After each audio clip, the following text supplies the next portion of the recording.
मोदी है तो मुमकिन है कहने वालों को शर्म से चुल्लू भर पानी में डूब के मर जाना चाहिए, क्योंकि ऐसे बेशर्म लोगों की बेटियों का साथ अभी ऐसी बदतमीजी होना बाकी है। ऐसे बेशर्म लोगों की बेटियों का नंबर आना अभी बाकी है। ये तस्वीरें आपने अब तक देख ली होंगी और देखने के बाद भी कोई खासा असर आप में से कई लोगों पर इसका हुआ नहीं होगा, क्योंकि देश में 20% मुसलमान और 80% हिंदू आबादी के चक्कर में फंसे आप लोगों को घंटा फर्क नहीं पड़ता कि देश में क्या हो रहा है, क्यों हो रहा है, क्योंकि वो सब आपके साथ नहीं हो रहा है। इसलिए आप अभी चैन की नींद में सोए हुए हैं, आपको कुछ भी नहीं फर्क पड़ता। लेकिन घबराइए मत, आज बिसात पर ये बेटियां हैं तो कल यकीनन आपका नंबर भी आएगा। वजह होगी आप लोगों की खामोशी। चलिए, एक सवाल आपसे पूछना चाहूंगी, ये बता दीजिए कि दिल्ली के जंतर मंतर पर रात को 12 बजे जो कुछ भी पहलवानों के साथ किया गया उससे आप क्या कहेंगे? किस तरीके से आप उसको देखते हैं? इस बदसलूकी की बदतमीजी को आप क्या नाम देंगे? बताइए। क्या इसे देश के खिलाफ कांग्रेस का एजेंडा बताएंगे या फिर टुकड़ा टुकड़ा गैंग की साजिश? क्योंकि बीजेपी सांसद और कुश्ती संघ के अध्यक्ष का तो इसमें कोई रोल नहीं है, ना ही देश के प्रधानमंत्री का इसमें कोई लेना देना, और ना ही बीजेपी के चाणक्य मतलब करता धरता अमित शाह को दूर दूर तक इससे कोई भी नाता नहीं है। अब जरा ये भी देख लीजिए कि कैसे बेटियों का बुरा हाल है। एक तरफ रोती बिलखती इंसाफ की गुहार लगाती बेटियों के आंसू, तो दूसरी तरफ अपनी छवि गढ़ते देश के मालिक प्रधानमंत्री नरेंद्र मोदी, जो कि बच्चों के साथ खेल तमाशा कर रहे हैं बड़े मजे के साथ में। अब कोई इनको बताए कि नेहरू बनना आसान नहीं है। सब कुछ होने के बावजूद उनके जैसे जिगर कहां से लाएंगे आप मोदी जी? नेहरू बच्चों के प्यारे चाचा इसलिए थे, उन्होंने अपने अपने और बच्चों के बीच में प्रतिबंधित कटीला तार लगाकर बच्चों से कभी मुलाकात नहीं की। वो शख्सियत क्या थी, इस बात का अंदाजा आप इस चीज से लगा लीजिए। बात 1947 की बात की है। दरअसल लोहिया के कहने पर एक महिला संसद परिसर में आ गई और नेहरू जैसे ही गाड़ी से उतरे, महिला ने उनका गिरेबान पकड़ लिया और कहा कि भारत आजाद हो गया, तुम देश के प्रधानमंत्री बन गए, लेकिन मुझ बुढ़िया को क्या मिला?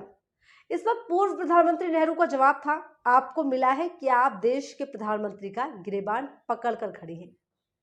सोचिए, बहुत बड़ी बात है दोस्तों, ये अपने आप में बहुत बड़ी बात।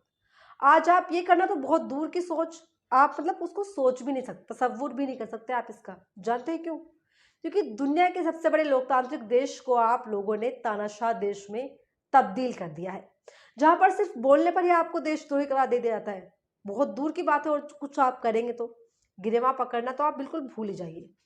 नेहरू वो शख्सियत थे कि जब दिल्ली देश विभाजन के बाद सांप्रदायिक दंगों के से झुलस रही थी, तो दंगइयों के बीच जाकर खड़े हो गए और कहा कि अब मारो, देखता हूं कैसे मारते हो। लेकिन याद कीजिए, हाल फिलहाल में हुए दिल्ली दंगों का वो नजारा जब देश की राजधानी 3 दिनों तक नफरत की आग में झुलस रही थी और देश के प्रधानमंत्री अहमदाबाद में अमेरिकी राष्ट्रपति के साथ केमछो ट्रंप में व्यस्त थे। ये वो है नफरत जिसे आप खुद गढ़ रहे हैं। 80-20 में बंटकर आप अपना भविष्य दांव पर लगाकर आप तानाशाही को गढ़ रहे हैं। आप लोगों के इमोशंस, भावनाएं सब खत्म हो चुकी हैं, क्योंकि होते तो आप देश की बेटियों के साथ इस तरह से नाइंसाफी होते हुए चुपचाप नहीं देखते। अगर आपके अंदर इमोशंस होते तो आप 80-20 में ना उलझे होते, बल्कि उससे बाहर आकर सही के लिए आवाज उठा रहे होते। महंगाई, बेरोजगारी, गरीबी चरम पर है। जनता की आवाज कहे जाने वाला मीडिया सत्ता की गिरफ्त में है। देश पूंजीपतियों की जागीर बन चुका है, जिसका जब मन करता है देश की जनता का पैसा लेकर वो विदेश भाग जाता है। सरकार उसका कुछ नहीं बिगाड़ पाती। देश में रोजाना एक नया ठग जन्म ले रहा है। लोग धर्म के अंधकार में खुद को झोंकते चले जा रहे हैं। धर्म के नाम पर नफरत का जन्म हो रहा है और हुक्मरान इस तमाशे का लुत्फ उठा रहे हैं। गढ़िए आप मोदी है तो मुमकिन है वाला भारत, और जन्म दीजिए अपनी आने वाली नस्ल को तानाशाही राज में।